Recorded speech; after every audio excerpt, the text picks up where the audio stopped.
ডাকসু বিবি গণবন্ধু নুরুল হক নূরের উপর যে রাষ্ট্রীয় পেটুয়া বাহিনী কর্তৃক হামলা হয়েছে, সে হামলার আমরা তীব্র নিন্দা এবং প্রতিবাদ জানাচ্ছি। জুলুম, নির্যাতন, প্রলোভন, এই স্বৈরাচারের জাদাগলে ফিস্ট হয়ে বিপি নুরুল হক নূর 2018 সাল থেকে 2024 সালে কি নির্যাতনের শিকার হয়েছেন তা আপনারা সবাই জানেন।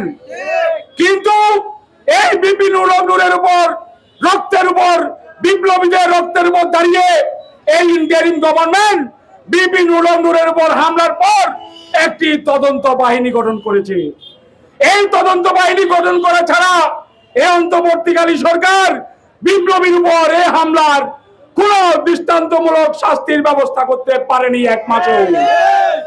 এই তদন্ত কমিটি গঠন ছিল স্বৈরাচার শেখ হাসিনার স্বৈরাচারী মনোভাব প্রতিষ্ঠা করার জন্য, ফ্যাসিজম প্রতিষ্ঠা করার জন্য নাটকের এক বিশেষ অংশ। এই তদন্ত কমিটি গঠন করে এই সাংবাদিক ভাইদের সামনে আমি বলতে চাই, সাগর রুনি হত্যাকাণ্ডের চার্জশিট গঠন 90 বারের মতো পেছানো হয়েছে।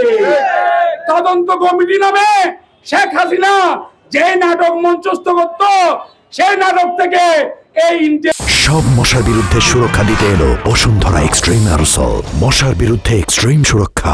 গভর্নমেন্ট এখনো বেরিয়ে আসতে পারে না। আপনারা যে কোনো দুর্ঘটনা হলে, যে কোনো নৃশংস ঘটনা হলে আমরা তীব্র নিন্দা এবং প্রতিবাদ জানান। অবাক লাগে, তীব্র নিন্দা এবং প্রতিবাদ কাদেরকে জানান, কাদের উদ্দেশ্যে জানান?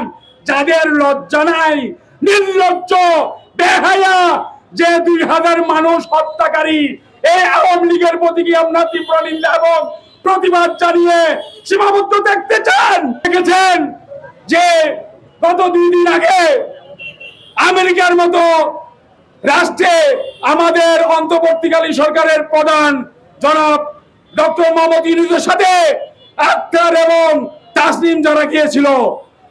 দুর্ভাগ্যের বিষয়, আওয়ামী লীগের গুন্ডা বাহিনী তাদের উপর আক্রমণ করতে দ্বিধা করে নাই।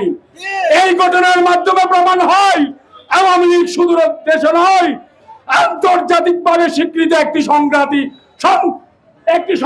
সংগঠন। এই সন্ত্রাসী সংগঠন বাংলাদেশের আনাচে কানাচে এখন জটিকা মিছিল করে।